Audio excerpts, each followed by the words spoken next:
patamar que não precisa mais subir. Tá bom assim? Tá bom? Tá ótimo?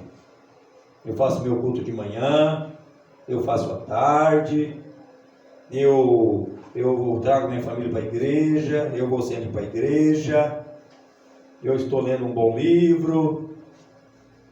Sabe? Você chega num patamar, você acha que não precisa mais. Mas Deus, Ele mostra para você que a religião verdadeira é aquela que está lá fora ajudando o necessitado. Ajudando o órfão, a viúva e o necessitado. O preso. Esse dia eu falei lá na cadeia, eu falei para eles. Falei, sabia que vocês são privilegiados? Vocês estão aqui na Bíblia, aqui, ó. Deus pede para nós visitar você, ó. Aí. Nossa igreja. Entende? Então nós chegamos muitas vezes numa certa altura, a nossa confiança em nós mesmos aumenta tanto que a gente acha que a gente não precisa avançar um pouquinho mais. Você para por ali, né? Então a gente precisa ter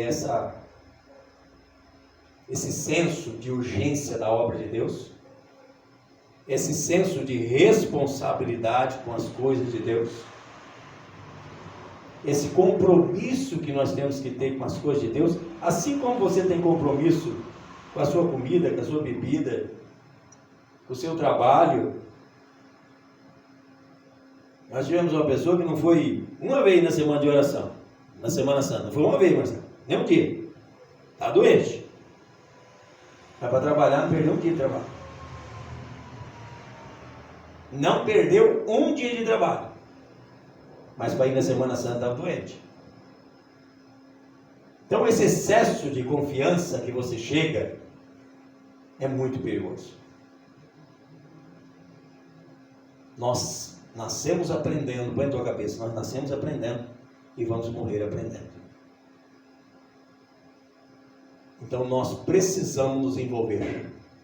Está sempre envolvido, de alguma forma nós temos que estar envolvido, para que a sua fé cresça.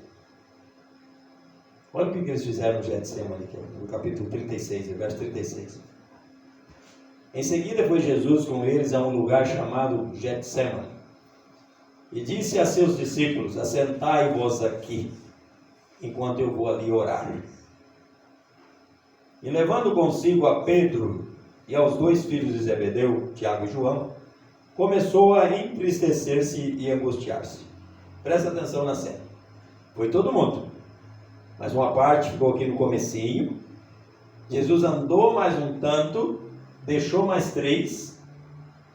Pedro, Tiago e João deixou ali, falou: agora vocês ficam aqui e nós vamos orar, que eu vou um pouquinho mais para frente, né? Disse assim no verso 38. Então lhes disse: a minha alma está profundamente triste até a morte. Ficai aqui e vigiai comigo.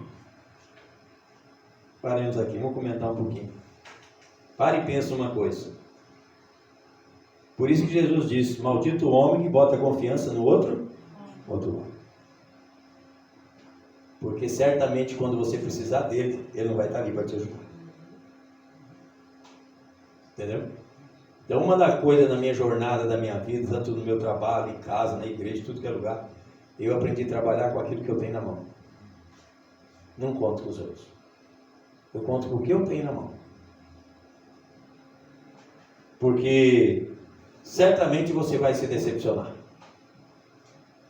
Quando você bota a sua confiança demais em uma pessoa, ela vai te decepcionar. Então não conte muito com ela. Faça apenas o necessário. Jesus fala para eles: fica aqui um pouquinho, eu vou até ali orar. E no verso 39 Jesus diz assim, ó: adiantando-se um pouco, prostou-se sobre o seu rosto, orando e dizendo: meu Pai, se é possível, passa de mim esse cálice, todavia não seja o que eu quero, e sim o que tu queres. Aí Jesus volta. No verso 40, Jesus volta. Voltando para os discípulos, achou-os como? Dormindo. E disse a Pedro: então, Pedro, Cadê o homão que estava me falando que até morria comigo? Cadê o homem que vai comigo até a morte? Aí ele disse assim, dormiu, e disse a Pedro, então nem uma hora pudesse vos vigiar comigo? Cadê o homão que estava falando? Nem uma horinha.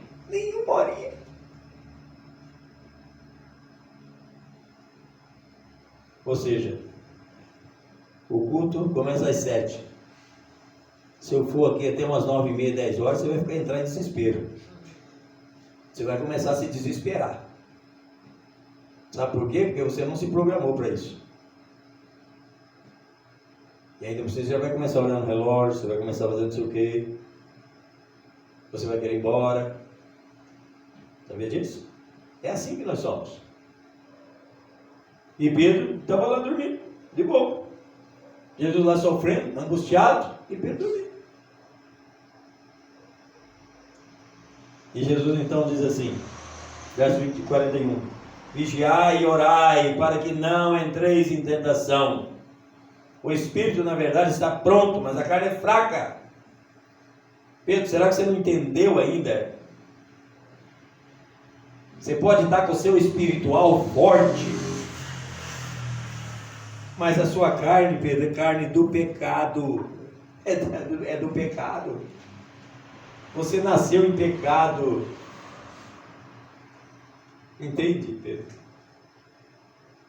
Você pode até estar espiritualmente forte. Você pode até querer fazer o que você falou. Mas você não vai conseguir fazer.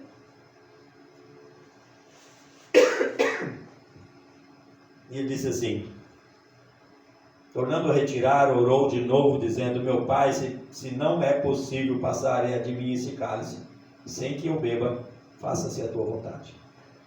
E voltando, achou-os outra vez dormindo, porque os seus olhos estavam pesados. Para você ver que quando o seu foco, ele não é 100% espiritual. Ele é mais para o lado material. O lado material, ele te cansa, ele te suga, ele derruba você. Por causa do cansaço que você fica fisicamente. Todos esses daqui, inclusive Jesus Cristo, estavam na mesma situação. Eles andaram junto o dia inteiro, ninguém desgrudou de ninguém. Todos eles estavam na mesma situação. E por que Jesus foi lá na frente, aguentou a orar várias horas lá, vários tempos orando? Aqui não diz quanto tempo ele ficou lá orando, mas não foi pouco. E por que Jesus não dormiu então? E por que os outros dormiram? Olha a diferença. Isso aí é o quê? Foco. Foco. É focar naquilo que você quer. E lutar por aquilo que você quer. O foco de Cristo era a cruz. Era o ponto final dele. E ele sabia que estava chegando a hora. Como que ele sabia que estava chegando? Por causa da comunhão que ele tinha com o Pai. Ele criou um relacionamento com o Pai. Durante a jornada da vida dele, ele criou um relacionamento com o Pai. Como que Abraão sabia que era a voz de Deus que estava falando, pega teu filho, vai sacrificar teu filho? Como que Abraão sabia que era a voz de Deus? Criou-se um relacionamento com o Pai. Quanto mais você criar um relacionamento com o Pai, mais perto dele você vai estar.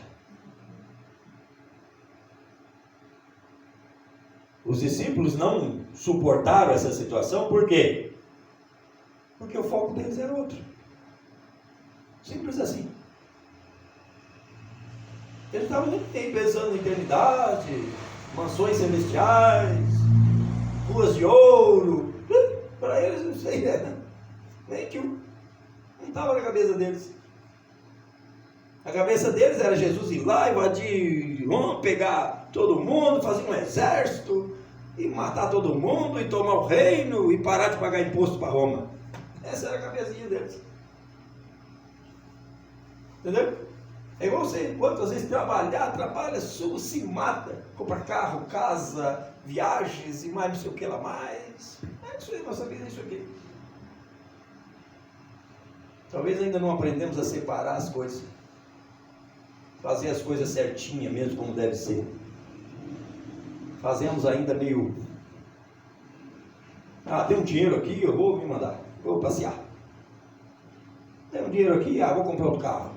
Vou fazer não sei o que. Não sei. Cada um tem a sua realidade. Mas só sei que a lição que eles deixaram para nós é que eles passaram 3 anos e pouco junto com Jesus e não aprenderam nada. Por que tem gente que vai passar 30, 20, 30, 40 anos na igreja e não vai aprender nada?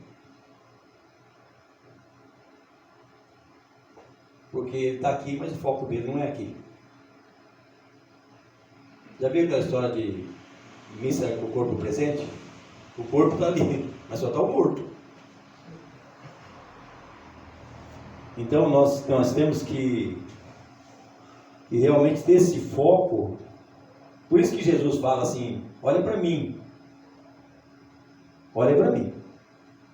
Porque se você olhar o exemplo dele, e o que lê o Espírito da Profecia fala o que Eliel te fala, quantas vezes ele saía de madrugada com as costas cheias de sereno, orando pela sua igreja? Quantas vezes ele saía das madrugadas orando,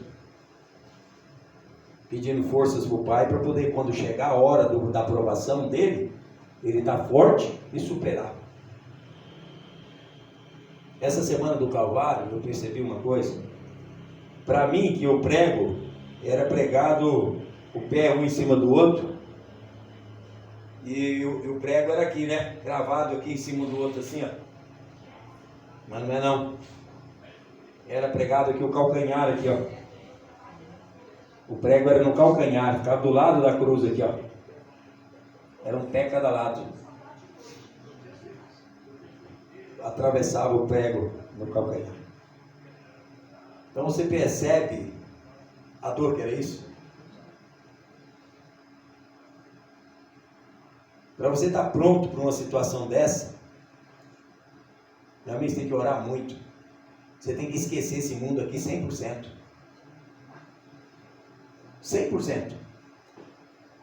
Tudo para você nesse mundo vai estar bom.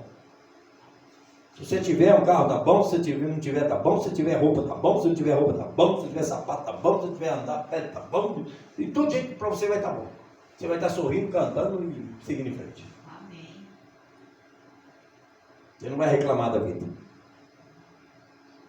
Você não vai se sentir inferior aos outros. E ele termina dizendo assim, verso 44. Deixando vós novamente, foi orar pela 3ª vez, repetindo as mesmas palavras. Então voltou para os discípulos e lhe disse: ainda dormes? Eles dormiram bem, hein? Eles dormiram bastante. Jesus foi orar 3 vezes.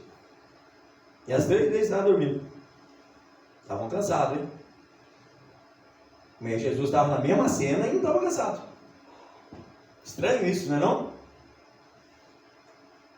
E Jesus também era de carne e osso. Comia arroz e feijão como todo mundo. Era para Jesus estar cansado também. Ora, o Filho do Homem está sendo entregue nas mãos de pecadores. Levantai-vos, ó, e vamos. Eis que o traidor se aproxima. Então, meu amigo, vamos aprender isso. Nas horas mais difíceis da vida, a gente sempre vai estar sozinho. Você tem que enfrentar suas lutas. Você tem que derrotar os gigantes que tem na sua vida. Ninguém vai fazer isso por você. Cristo, Ele dá toda a nossa força e o apoio, porque Ele nos conhece e sabe o quanto nós somos vulneráveis às situações. Mas Ele não vai fazer por nós aquilo que nós podemos fazer. E Ele não vai tomar decisões por nós também. Vamos pegar mais firme na evangelização, na comunhão com Deus, para que a gente esteja pronto para as situações que vem pela frente. Deus abençoe a todos nós. Amém.